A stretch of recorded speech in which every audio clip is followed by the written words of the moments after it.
ମୋର ପ୍ରିୟ ପିଲାମାନେ, ଆଶା କରିବି ସମସ୍ତେ ବହୁତ ହି ଭଲରେ ଥିବ। ଯେମିତିକି ଆପଣଙ୍କୁ ଜାଣିଥିବେ ଯେ CU/CET B.Ed 2 ବର୍ଷିକିଆ ଅଲରେଡ଼ି ଆମର ପରୀକ୍ଷା ସରିଯାଇଛି ଏବଂ ଯିଏ ବି ଆପଣଙ୍କର ପରୀକ୍ଷା ଦେଇଛନ୍ତି ମୋ କଥା ମାନିକି ପ୍ଲାନିଂ ଅନୁସାରେ ଖାଲି ପଢ଼ିକି ଯାଇଛନ୍ତି ଆଉ ସ୍କୋର କରିଛନ୍ତି XYZ ଯାହା ବି ହଉ, ଆପଣମାନଙ୍କର B.Ed ଥୁଆ ଠିକ୍ ଅଛି। ବର୍ତ୍ତମାନ ହରିୟାଣାର ଅଲରେଡ଼ି ଆପଣଙ୍କର କାଉନସିଲିଂ ପାଇଁ ଆପ୍ଲାଏ ଚାଲିଛି। ତ ଆପଣ ମାଇଣ୍ଡ ସେଟଅପ୍ କରନ୍ତୁ, ଯଦି ଆପଣ ହରିୟାଣାରେ ପଢ଼ିବା ପାଇଁ ଚାହୁଁଛନ୍ତି ଦେନ୍ ଆପ୍ଲାଏ କରନ୍ତୁ। ଯଦି ପଢ଼ିବା ପାଇଁ ଚାହୁଁନାହାନ୍ତି ଦେନ୍ ବେକାର ଆପ୍ଲାଏ କରନ୍ତୁନି। B.Ed କରିବାର ଅଛି, ଆମର ପିଲା ପୁରା ଭର୍ତ୍ତି ଅଛନ୍ତି। ଆପଣଙ୍କୁ ପଢ଼ିବାର ଅଛି ହରିୟାଣାରେ।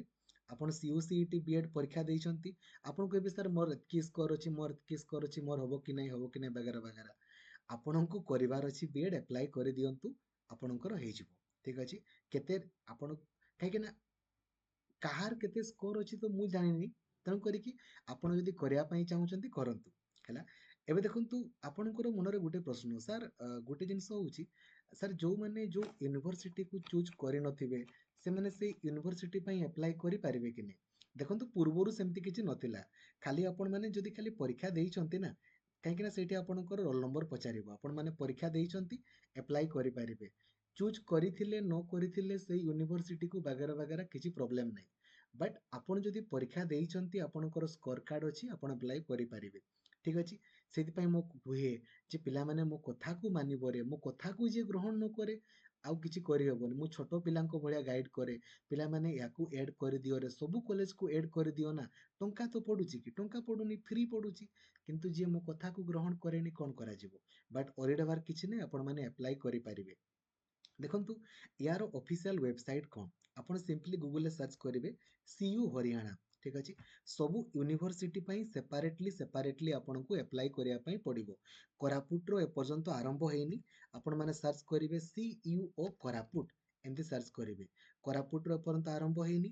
ଝାଡ଼ଖଣ୍ଡ ପାଇଁ ଆପଣ CUO ଝାଡ଼ଖଣ୍ଡ ଆପଣ ମାରିବେ। ଠିକ୍ ଅଛି। ତ ଆପଣଙ୍କର ଝାଡ଼ଖଣ୍ଡ ମଧ୍ୟ ବୋଧହୁଏ ଆରମ୍ଭ ହେଇନି। ଆପଣ ନିଜେ ନିଜେ ଚେକ୍ କରୁଥିବେ ଆଉ ଇଣ୍ଡିଭିଜୁଆଲି ଆପଣଙ୍କୁ ସବୁ ୟୁନିଭର୍ସିଟିକୁ ସେପାରେଟଲି ଆପ୍ଲାଏ କରିବା ପାଇଁ ପଡ଼ିବ। ଠିକ୍ ଅଛି। ତ ହରିୟାଣା ଉପରେ କ୍ଲିକ୍ କଲେ ଏବେ ଦେଖନ୍ତୁ ହରିୟାଣାର ଆପଣଙ୍କର ଆପ୍ଲାଏ ଚାଲିଛି। ଏବେ ଗୋଟେ ଜିନିଷ ଦେଖନ୍ତୁ, ଏଇଠି ଯେମିତି ଆପଣ କ୍ଲିକ୍ କଲେ ଏଇଠି ଆପଣଙ୍କର ଷ୍ଟାର୍ଟିଂରେ ହିଁ ଶୋ କରୁଛି link for registration in PG admission ଲେଖା ହେଇଛି। ୟା ଉପରେ ଆପଣ କ୍ଲିକ୍ କରିବେ। ଯେମିତି ଆପଣ ୟା ଉପରେ କ୍ଲିକ୍ କରିବେ ଏଇ ୱେବସାଇଟ୍ ଆସିଲା। ଏବେ କ'ଣ କରିବେ? ଏଇଠି ନ୍ୟୁ ରେଜିଷ୍ଟ୍ରେସନରେ କ୍ଲିକ୍ କରିକି ଆପଣ ଆପ୍ଲାଏ କରିବେ। ଠିକ୍ ଅଛି। ଏଇଠି ଆପଣ କ୍ଲିକ୍ କରିକି ଆପ୍ଲାଏ କରିବେ। କୋଉମାନେ? ଯୋଉମାନେ CU/CET B.Ed ପରୀକ୍ଷା ଦେଇଛନ୍ତି, ଯାହାଙ୍କର ସ୍କୋର କାର୍ଡ଼ ଅଛି, ସେମାନେ ଆପ୍ଲାଏ କରିବେ। ଠିକ୍ ଅଛି। ସିଟ୍ ମ୍ୟାଟ୍ରିକ୍ସ ଦେଖନ୍ତୁ, ସିଟ୍ କେତୋଟି ରହିଛି ହରିୟାଣାରେ? ହରିୟାଣାରେ ଆମର ସିଟ୍ ରହିଛି ଦେଖନ୍ତୁ, B.Edରେ 100ଟି ସିଟ୍ ଅଛି, କାଫି। ଆପଣମାନେ ଆପ୍ଲାଏ କରିଦିଅନ୍ତୁ, ଆପଣଙ୍କର ଥୁଆ। ଠିକ୍ ଅଛି। ହରିୟାଣାରେ B.Ed ସିଟ୍ ଆପଣଙ୍କର 100ଟା ଅଛି, ଝାଡ଼ଖଣ୍ଡରେ 161 ବୋଧେ। ଏବେ ଦେଖନ୍ତୁ ଏଲିଜିବିଲିଟି କ୍ରାଇଟେରିଆ କ'ଣ? ଯୋଉମାନେ ଗ୍ରାଜୁଏସନ୍ ଆପଣଙ୍କର କମ୍ପ୍ଲିଟ୍ କରିଛନ୍ତି, କିମ୍ବା ଯୋଉମାନେ ଗ୍ରାଜୁଏସନ୍ ଫାଇନାଲ ଇୟରରେ ଅଛନ୍ତି, ଯୋଉମାନେ ଫାଇନାଲ ଇୟର ଅଛନ୍ତି ଏବେ କରିନଥାନ୍ତୁ, କାହିଁକିନା ରେଜଲ୍ଟ ବାହାରିଲା ପରେ କରିବେ ହେଲା। ଏବେ କରିହବ କିନ୍ତୁ କରନ୍ତୁନି, ଟିକେ ପରେ କରିବେ ଆଉ। ଠିକ୍ ଅଛି। ଏଇଟା ହେଉଛି ଆମର B.Edର। ତ ଯୋଉମାନଙ୍କର ଗ୍ରାଜୁଏସନ୍ କମ୍ପ୍ଲିଟ୍ କରିଛନ୍ତି, ST, SC, SC/BC ପିଲାମାନେ, ତାଙ୍କର ଗ୍ରାଜୁଏସନରେ ମିନିମମ୍ 45% ମାର୍କ ଦରକାର। ଆଉ ଜେନେରାଲ ପିଲାଙ୍କର 50% ମାର୍କ ଦରକାର। B.Ed ଆପ୍ଲାଏ କରିଛନ୍ତି ଯେ ସେମାନେ ଆପ୍ଲାଏ କରିବେ ଆଉ। ଠିକ୍ ଅଛି।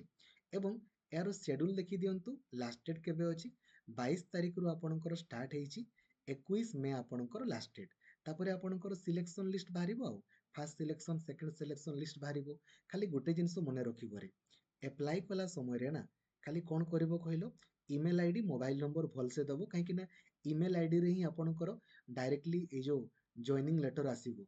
ଆଉ ସେଇଥିରେ ହିଁ କ୍ଲିକ୍ କରିକି ଆପଣଙ୍କୁ ପେମେଣ୍ଟ କରିବା ପାଇଁ ପଡ଼ିବ। କେତେ ପଡ଼ିବ ଦେଖନ୍ତୁ କାଉନସିଲିଂ ଫି?